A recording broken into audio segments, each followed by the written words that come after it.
राधे कृष्णा। जय बोलो राधा रानी की जय। जय बोलो श्री कृष्ण कन्हैया लाल की जय। जय बोलो वृंदावन धाम की जय। जय बोलो यमुना मैया की जय। जय बोलो गोवर्धन गिरिराज की जय। वृंदावन போயிட்டு போயிட்டு வந்துட்டு இருக்கேன். பகவானுடைய கிருபை. அந்த பக்த ஜனங்களை பார்க்கறதுல ஒரு ஆனந்தம். கண்ணன் இங்கெல்லாம் விளையாடினான், இந்த மாதிரி லீலைகள் நடந்தது அப்படின்னு பேசுறதே ஒரு சந்தோஷம். சாதாரணமா நான் சொல்லுவேன், பெருசா கடந்த காலத்தை பத்தி பேசிட்டே இருக்க வேண்டாம், கடந்த காலத்தை பத்தி யோசிச்சுட்டே இருக்க வேண்டாம். நிகழ்காலம் சத்தியம், அதை பார்த்துட்டு போயிட்டுருங்கோ அப்படின்னு சொல்லுவேன். சில கடந்த காலங்கள் எப்பொழுதுமே சுகமானது. நம்ம சாதாரணமா சொல்லுவோம், நம்முடைய இள வயசுல சின்ன வயசுல நாம் அனுபவிச்ச அழகான அந்த வாழ்க்கை விஷயங்கள் எல்லாம் ஜோரான கடந்த காலம். அது எப்பவுமே நினைக்கும் பொழுது ரொம்ப ஆனந்தமா இருக்கும். திரும்ப திரும்ப அதை பத்தி பேசிட்டு இருப்போம், நினைச்சுட்டு இருப்போம். ரைட். சில சந்தர்ப்பங்கள் மற்றவர்களுடைய கடந்த காலத்தை கேட்கறது ஒரு சந்தோஷம், ஒரு ஜாலி. இப்படிலாம் இருந்ததா அப்படின்னு நம்முடைய மூதாதையர்களுடைய விஷயங்கள், இது அந்த காலத்து வீடு, இப்படியெல்லாம் பல விஷயங்கள் கேட்கும்பொழுது, இப்போ இன்னைக்கும் நம்ம இந்த பழைய அரண்மனைகள், கோட்டைகள் இதெல்லாம் பார்க்கணும் இல்லையா, ஆன்டிக். அது ஒரு அழகா ஜோரா ஜம்முன்னு இருக்கு. ரைட். அந்த மாதிரி ஒரு அழகான கடந்த காலம் கிருஷ்ண லீலாவோடது. அந்த கடந்த காலம் கேட்கும் பொழுது மனசுக்குள்ள ஒரு குதூகலம், சமாதானம், சந்தோஷம். அது அமேசிங்கா இருக்கும். நினைச்சு பார்ப்பேன், எப்பயோ நடந்த ஒரு துருவனுடைய விஷயம், எப்பொழுதோ நடந்த ஒரு பிரஹ்லாதனுடைய விஷயம், என்றோ நடந்த ஒரு ராமாயணம், லட்சக்கணக்கான விஷயங்களுக்கு முன்னாடி. பட் அது என்னமோ இன்னைக்கு வரைக்கும் நமக்கு ஒரு பெரிய ஒரு சமாதி கேட்டுட்டே இருந்தா நல்லா இருக்கு இல்லையா. அது ஒரு பெரிய ஒரு ஹாப்பினஸ் கொடுக்கத்தான் செய்யறது. The pastimes of Lord Krishna அப்படிதான் சொல்லுவா இந்த இஸ்கான்லாம். அமேசிங் பாஸ்டைம்ஸ், நிறைய விதமா சொல்லுவாங்க. அந்த பாஸ்டைம்ஸ் பல பெயர்களில் சொல்றதுன்னு ஒரு வழக்கம் உண்டு. ஸோ அந்த விஷயங்கள் தான் அந்த பிருந்தாவனம், பிரஜபண்டல பரிக்கிரமா இதெல்லாம். ஸோ சனாதன தர்மம் என்ன சொல்றது அப்படின்னா, பகவானுடைய பலவிதமான லீலைகள் பலவிதமான காலகட்டங்கள்ல பலவிதமான பக்தர்களுக்கு கிடைச்சிருக்கு. அது அப்படி அசைப்போடும் பொழுது நம்ம மனசு அதுல ஈஸியா லயப்படுறது. மனசு ஃபோக்கஸ் பண்ணும் பொழுது, ஃபோக்கஸ் ஆயிடுச்சுன்னா நிறைய விஷயங்களை அது சாதிச்சு. இல்லாட்டி என்ன ஆகுறதுன்னா, தேவையில்லாத விஷயங்கள் அந்த மனசு அசை போடும் பொழுது அதுல கோபம், பயம், வெறுப்பு, சந்தேகம் இப்படி எல்லாம் வந்துட்டே இருக்கும். இப்போ சாதாரணமாக கணவன் மனைவிக்குள்ளேயே ஏதான ஒரு வாக்குவாதம், ஒரு ஏமாற்றம் இதெல்லாம் வரும்பொழுது கொஞ்ச நேரம் இப்ப நடந்த அந்த சம்பவங்களை நினைக்க நினைக்க நினைக்க நினைக்க கோபம் பொத்திண்டு வருது. ரைட்? அதுக்கு முன்னாடி எவ்வளவோ காதலான அழகான அனுபவங்கள்லாம் கிடைச்சிருக்கு. ஒன்னா சேர்ந்து சிரிச்சிருக்கோம், எல்லாம் உண்டு இல்லையா?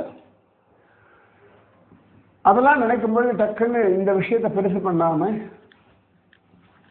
அந்த அழகான நினைவுகளை கொண்டு வந்து டக்குன்னு இதெல்லாம் மறந்துட்டு இன்ஸ்டன்டேனியஸா ஜாலியாக இருக்கும் உடனடியாக. பொண்ணு அந்த குழந்தைகள் ரொம்ப படுத்துறது, அம்மா கோவம் வருது, அடிக்கிறா திட்டுறா. அதுக்கப்புறம் அந்த குழந்தையோட சில விஷயங்கள் அதை நினைக்கிறா, ஒன்று டக்குன்னு மனசு மாறுறது. ரைட்? அப்ப அழகான நினைவுகளை அசை போடுதல் ஒரு சுகம். அப்ப மைண்ட் வந்து இந்த பீஸ்ஃபுல்லா இருக்கும். பிளிஸ்ஃபுல் மெமரிஸ் அப்படின்னு நான் சொல்லுவேன். இப்போ நான் வந்து நேற்று இரவு பிருந்தாவனத்துலேயும் வந்துட்டனால நேற்று நைட் ரெக்கார்ட் பண்ணி போட முடியல. ஆனால் அந்த நினைவுகள் உள்ள ஒரு குதூகலம், சாந்தி, ஒரு சமாதானம், ஒரு நிம்மதி. இன்னைக்கு நாங்கள் நேரடியாக இப்போ நீங்கள் போய் பிருந்தாவனம் பார்த்தேன் அப்படின்னா நிதிவனம், சேவா குஞ்சம், சில சில இடங்கள்ல தான் வனம் அப்படின்ற வார்த்தைக்கு ஏற்ற மாதிரி மரங்கள் இதெல்லாம் இருக்கும். நிறைய இடங்கள்ல கான்கிரீட் கட்டடங்கள் தான் இருக்கு. ஆனா இங்கே இவைகள் நடந்தது அப்படின்னும் பொழுது அது ஒரு உற்சாகம், குதூகலம், மனசுல ஒரு நம்பிக்கை எல்லாமே தர்றது. அதுக்காகத்தான் இந்த லீலாஸ்தலங்கள்லாம் போகிறது. ராமானுஜர் வாழ்ந்த இடம், சங்கரர் வாழ்ந்த இடம், இந்த மாதிரி பல விஷயங்கள் பார்க்கணும். அப்ப என்ன ஆகுறதுன்னா அவர்கள் அந்த காலகட்டத்திலே வாழ்ந்த விஷயங்கள் அசை போடுறோம். மனசு அப்படியே பிரச்சனைகள்ல இருந்து திரும்பிடுறது. அது திரும்பிடுறதுன்னா பிரச்சனைகளை அலசி ஆராயாமல், இல்லாட்டி அதுல போய் நொந்து போகாம, அலசி ஆராய்ச்சி நொந்து போகாம சரி இப்படி வந்திருக்கு, இதுக்கு என்ன பண்ணலாம் அப்படின்னு ஒரு பாசிட்டிவா யோசிச்சுட்டு அடுத்த வேலையை பார்க்க போயிடணும். அதனாலதான் இந்த பிருந்தாவன விஷயங்கள்லாம் சொல்லிட்டு இருக்கேன். ஸோ ஒவ்வொன்றும் நம்ம பார்த்துட்டு இருக்கோம். பிருந்தாவனத்துல நிறைய இடங்கள் நான் சொல்லிட்டு இருக்கேன். எல்லாத்துக்குமே வந்து இந்த கூகுள் மேப் எல்லாமே போட்டு தான் இருக்கேன். இந்த ஒவ்வொரு இடமுமே ஒவ்வொரு விசேஷங்கள், அதனுடைய மகாத்மியங்கள் அதெல்லாம் சொல்லி சொல்லி தான் போட்டுருக்கோம். சரியா? நம்ம கடைசியா பார்த்தது அந்த விஸ்ராம் வட், சைத்தன்ய மகாபிரபு உட்கார்ந்த ஆலமரம், உட்கார்ந்து அனுபவிச்ச ஆலமரம், அதெல்லாம் பார்த்தோம். அடுத்தது பாணி காட்டா அப்படின்னு ஒரு இடம். பாணி காவ் அப்படின்னு சொல்லுவா. காட்டா காட் அப்படின்னா படித்துறைன்னு அர்த்தம். பாணி காட். கோபால தபனி உபனிஷத் அப்படின்னு ஒன்று இருக்கு. ஒரு சந்தர்ப்பத்தில் துர்வாச ரிஷி பிருந்தாவனத்துக்கு வரார். வரும்பொழுது யமுனையினுடைய அந்த கரையில், பிருந்தாவனம் இருக்கக்கூடிய கரைக்கு எதிர்பக்க கரையில துர்வாசன் தபஸ் பண்றார். அப்ப அவர் ஒரு ஏகாதசி விரதம் இருந்திருக்கார்.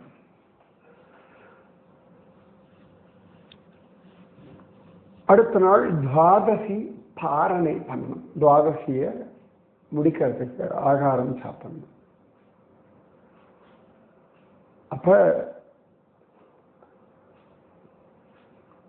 கோபிகைகள்லாம் இப்படியே வேலை பண்ணிருக்கா. கிருஷ்ணன் சொல்றான், துர்வாச ரிஷி வந்திருக்கார். ஆனா அவர் துர்வாசருக்கு வந்து ஒரு ஆசை இருந்தது, பாகவதர்கள் கொடுக்கக்கூடிய பிரசாதம் சாப்பிட்டா நன்னா இருக்கும் இந்த ஏகாதசி விரதத்தை முடிக்கிறதுக்கு அப்படின்னு தீர்மானிக்கிறார். அப்ப கண்ணனுக்கு தான் மனசுல நடக்கிறது தெரியும் இல்லையா? கண்ணன் ஸ்வயம் ஞானஸ்வரூபி ஆச்சு. அப்ப கண்ணன் கோபிகைகள் கிட்ட சொல்றான், இந்த மாதிரி அக்கறையில துர்வாச ரிஷி வந்திருக்கார், நீங்கெல்லாம் கொண்டு போய் அவருக்கு துவாதசி அன்னைக்கு அவருடைய பாரணைக்கு ஆகாரம் கொண்டு கொடுங்கள், அவருடைய பெரிய ஆசீர்வாதம் கிடைக்கும் உங்களுக்கு எல்லாம் அப்படின்னு சொல்றார். எனக்கு ஞாபகம் வருது, நாங்கள் பிருந்தாவனத்தில் இருந்த பொழுது ஒரு ஏகாதசி வந்தது. அன்னைக்கு கோவிலில் சுவாமிக்கு நிவேதனத்துக்கு ஒரு பக்தர், நம்ம கூட வந்தவர்களில் ஒரு ஆள் ஒரு பக்தன், ஒரு சிஷ்யன்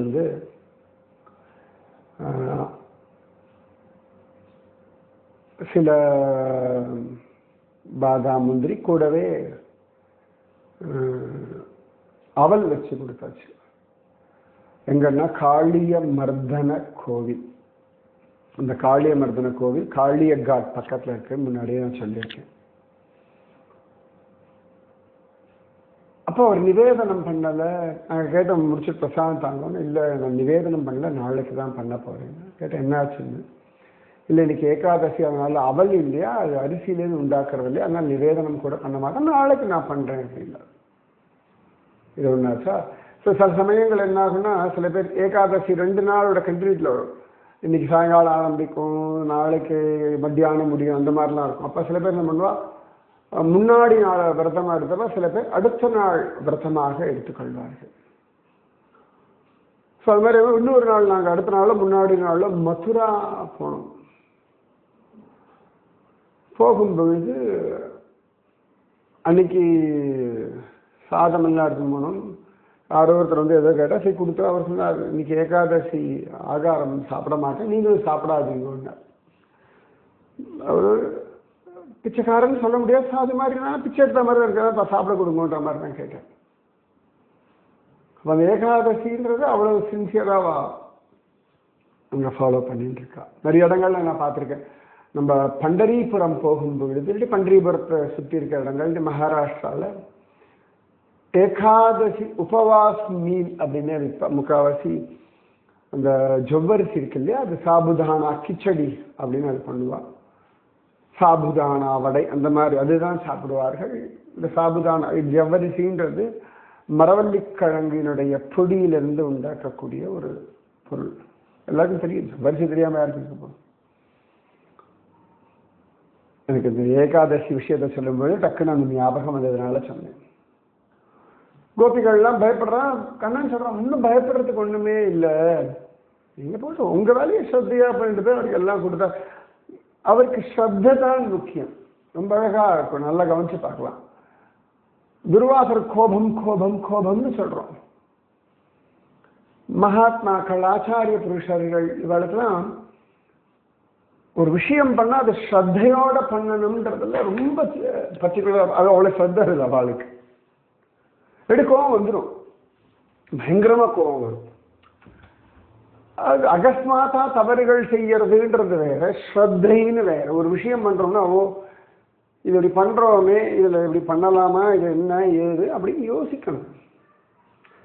சும்மா ஏனோ தானோ எடுத்த கவிதை எதையும் பண்ணக்கூடாது. பேச்சா இருக்கட்டும், செயல்களா இருக்கட்டும், ஸ்ரத்தை அவசியம். ஒரு விஷயத்தை ஸ்ரத்தையோட பண்ணும் பொழுதுதான் ஒரு பூரணம் கிடைக்கும். இப்ப சில பேர் சொல்லுவா, நாமஜபம்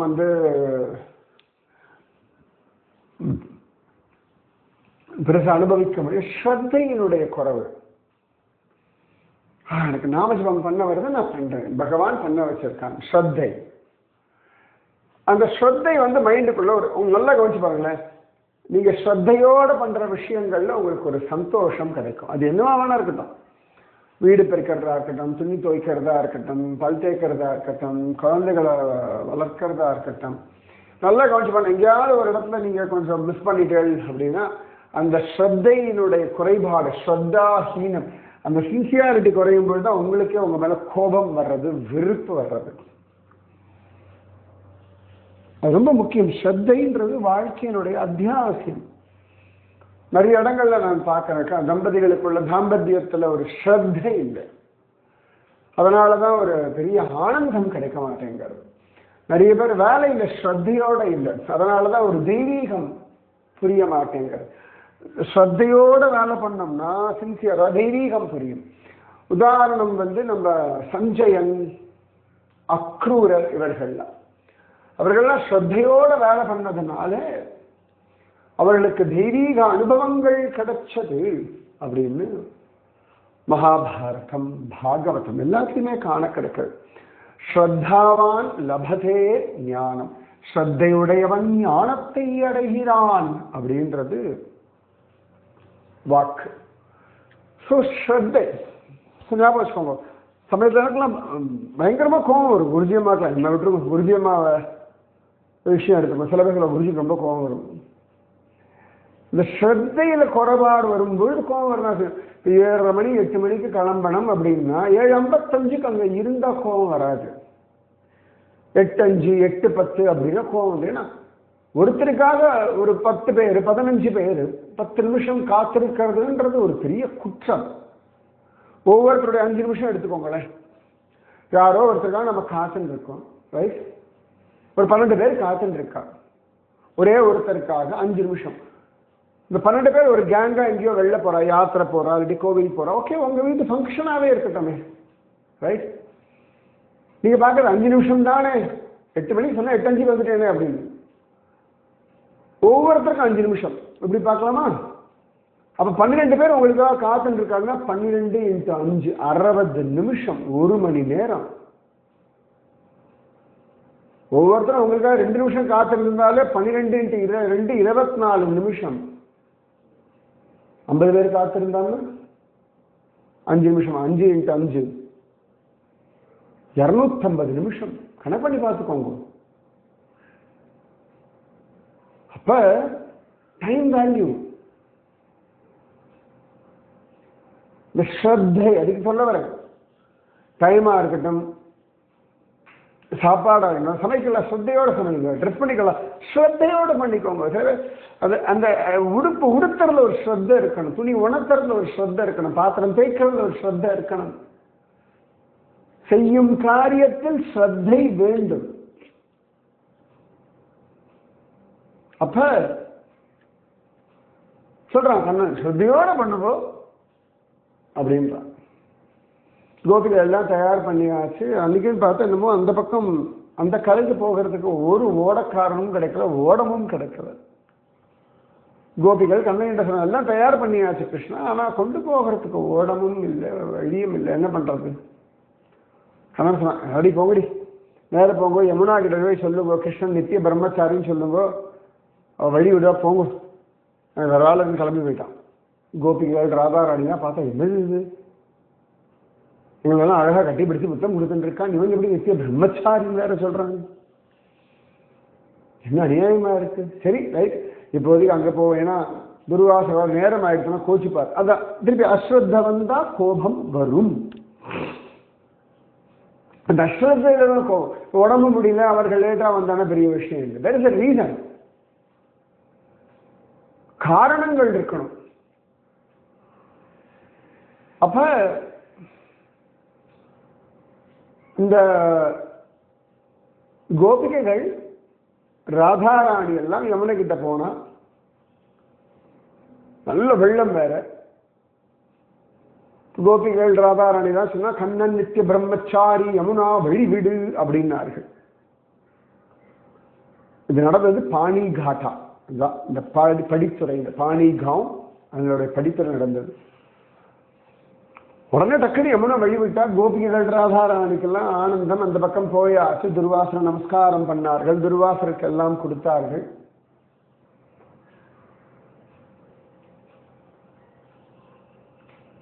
அப்ப எல்லாம் சாப்பிட்டு முடிச்சா ரொம்ப சந்தோஷப்பட்டார் துர்வாசர். அப்ப அவர்கள் கேட்டார்கள், சுவாமி இந்த பக்கம் வந்துட்டோம், திரும்பி அந்த பக்கம் போகிறதுக்கு வழி வேணும். ஏதோ கண்ணன் சொன்னா சொல்லிட்டே வந்துட்டானா எங்களுக்கு திருப்பியும் அந்த வாக்குல ஒரு பெரிய இது இல்லை. துர்வாசகர் என்னாச்சு விஷயத்தை சொல்லு. இந்த ஓடக்காரன் யாரும் கிடைக்கல, கண்ணன் தான் நித்திய பிரம்மச்சாரி யமுனா கிட்ட சொல்ல சொன்னா யமுனை வழிவிட்டாள். திருப்பி எனக்கு அந்த பக்கம் போனா அதையே சொல்லலாமா, இது நீங்க வேற ஏதாவது சொல்லி தரலாம் அப்படின்னு துர்வாசகர் சிரிச்சா. கண்ணன் நித்திய பிரம்மச்சாரி தானே, என்ன சந்தேகம் அப்படின்னு. நித்திய பிரம்மச்சாரியா? பிரம்மச்சாரின்ற வார்த்தைக்கு ஒரு அர்த்தம் உண்டு இல்லையா? ஆமா ஆமா, கண்ணன் நித்திய பிரம்மச்சாரி தானே. அவன் சுத்த ஞானஸ்வரூபி. உங்களுக்கெல்லாம் ஆனந்தத்திற்காக அவன் உங்களோட இருக்கான். அவன் ஆத்மாராமன். அவனுக்கு உள்ளுக்குள்ளேயே ஆனந்தம் இருக்கு. உலகத்துல இருந்து வெளியிலிருந்து எதுவுமே ஆனந்தம் அவனுக்கு தேவையில்லை. ஆகாரம் சாப்பிட்டாலும் கூட அவன் அப்படியே ஆனந்தமயமா இருப்பான். சாப்பிடவே இல்லைனாலும் ஆனந்தமா இருப்பான். நித்திய நித்திய ஆத்மஸ்வரூபன் அவன். நல்லா கவனிச்சு பாருங்களேன். அமைதியா இருக்கு, நிம்மதியா இருக்கு, திருப்தியா இருக்கு. இப்ப எங்கேயாவது காட்டுல போய் உட்கார்ந்து இருக்கள், இல்லாட்டி ஒரு கடலை போய் பார்த்துன்னு உட்காந்துருக்க, இல்லாட்டி ஒரு அழகான சூரியோதயம், ஏதோ ஒரு மரம், இல்லாட்டி ஒரு அந்த ஒரு பெரிய ஆனந்த மனசு அப்படியே பீஸ்ஃபுல்லா இருக்குல்ல, அப்பெல்லாம் என்ன இருந்தா மனசு அமைதியாயிடுது. அப்ப சந்தோஷம். இதே நீங்க துக்கத்துல இருக்கு, அதே காற்றும் மலையும் இயற்கையும் பெரிய ஆனந்தம் தராது உங்களுக்கு. ஏன்னா உள்ளுக்குள்ள மனசு முழுக்க அப்படியே துக்கம், கவலை, பொறாமை, வெறுப்பு, பயம், சந்தேகம், எதிர்பார்ப்பு, ஏமாற்றம், குழப்பம். மனசு அமைதியா இருந்தா நீங்க மார்க்கெட்ல போயிட்டு இருந்தா கூட ஜாலியா இருக்க முடியும். ஸோ உங்களை இன்னர் பீஸ், அதுதான் முக்கியம். அவன் ஆத்மாராமன் எப்பொழுதுமே ஒரே ஸ்திதியிலே இருக்கு. கோபிகள் சந்தோஷப்பட்டா. சரி, நாங்க அதையே சொல்றோம். இல்ல இல்ல, இன்னொன்னு சொல்லுங்க, யமுனை கிட்ட போய் சொல்லுங்க, இன்னைக்கு துர்வாசர் முழு உபவாசம், நித்திய உபவாசி துர்வாசர்னு சொல்லுங்க அப்படின்ட்டு. கோபிகளுக்கு தூக்கி வாரி போட்டது, கொடுத்ததெல்லாம் வாங்கி வாங்கி நல்லா வலிச்சு வலிச்சு சாப்பிட்டு இப்படி சொல்றாரு. சரி, அப்படின்னா அவர்கிட்ட கேள்வி கேட்க பயம். சரி சுவாமி, அப்படியே பண்றோம்னா வந்தார்கள். கண்ணன் எப்படி நித்திய பிரம்மச்சாரின்னு சொன்னார்களோ அது போல துர்வாசம் நித்திய உபவாசி, அவர் சாப்பிட்றதே இல்லை அப்படிங்கிற மாதிரி சொல்லிட்டாரு. உடனே யமுனை வெளியே விட்டுவிட்டா அந்த பக்கத்துல இந்த பக்கம் வந்தாச்சு அவர்கள். அப்ப கண்ணன் கிட்ட வந்தார்கள். கண்ணா, நீ நித்திய பிரம்மச்சாரியே சந்தேகம் மாறினது, ஆனா துர்வாசர் புரிய வச்சுட்டாரு எங்களுக்கு. அது கூட பரவாயில்ல, எனவே எங்களுக்கு உன்னை பத்தி தெரியும், உனக்கு கவலையே கிடையாது, பயமே கிடையாது, குழப்பமே கிடையாது, சந்தேகமே கிடையாது. ஆனா அந்த மனுஷன் எல்லாத்தையும் சாப்பிட்டு நித்திய பிரம்மச்சாரின்னு சொன்னாரே. ஆமாம், அது என்ன சந்தேகம்? பசிக்குதான் ஆகாரம் சாப்பிடும், பசி நான் தானே. அவர் என்ன நினைச்சிருந்து எனக்காக தானே சாப்பிட்டார், ஹோமம் பண்ற மாதிரி தானே, அதனால அவர் நித்திய உபவாசின்னு சொன்னார். நல்லா பசிக்கிறார், நல்லா சாப்பிடுங்க. உள்ளுக்குள்ள வைஸ்வானவன்ற அக்னியா இருக்கிறது கண்ணன். இந்த உண்ணும் சோறும் கண்ணன், ஜீரணிக்கும் தன்மையும் கண்ணன். இந்த மிஷினுக்கு வண்டிக்கெல்லாம் பெட்ரோல் போடுற மாதிரி உடல் என்னும் இந்த மிஷினுக்கு ஆகாரம் போடுறோம். சரியா?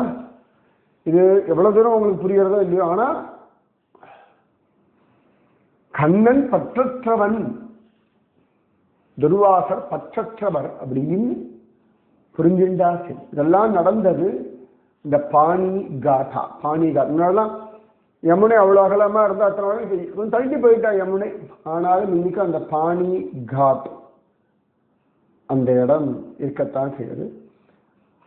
சில இடங்கள்ல இந்த விஷயம் மதுரா விஸ்ராம் காட்டுடைய அந்த பக்கம் நடந்தது அப்படின்னு சொல்றது உண்டு. ஸோ கண்ணன் நித்திய பிரம்மச்சாரி, துர்வாசர் நித்திய உபவாசி. நீங்களும் அந்த உயர்ந்த ஸ்ரத்தையோட மேல வரணும். நீங்க சொன்ன இல்லையா ஸ்ரத்தையை பத்தி, கணவனோட இருக்காளா அவ்வளவு ஸ்ரத்தையோட இருக்கும், மனைவியோட இருக்காளா பி சின்சியர், வேலையில இருக்காளா பி சின்சியர், தூங்குறளா பி சின்சியர், பி சின்சியர். இன்றைய பாடம் ஸ்ரத்தையோடு இரு. ராதே கிருஷ்ணா.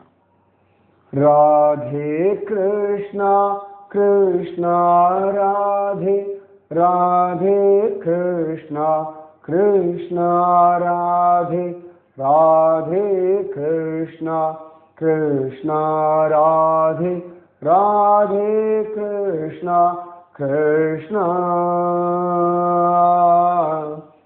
राधे. जय बोलो राधा रानी की जय. जय बोलो श्री कृष्ण कन्हैया लाल की जय. जय बोलो वृंदावन धाम की जय. जय बोलो यमुना मैया की जय. जय बोलो गोवर्धन गिरिराज की जय.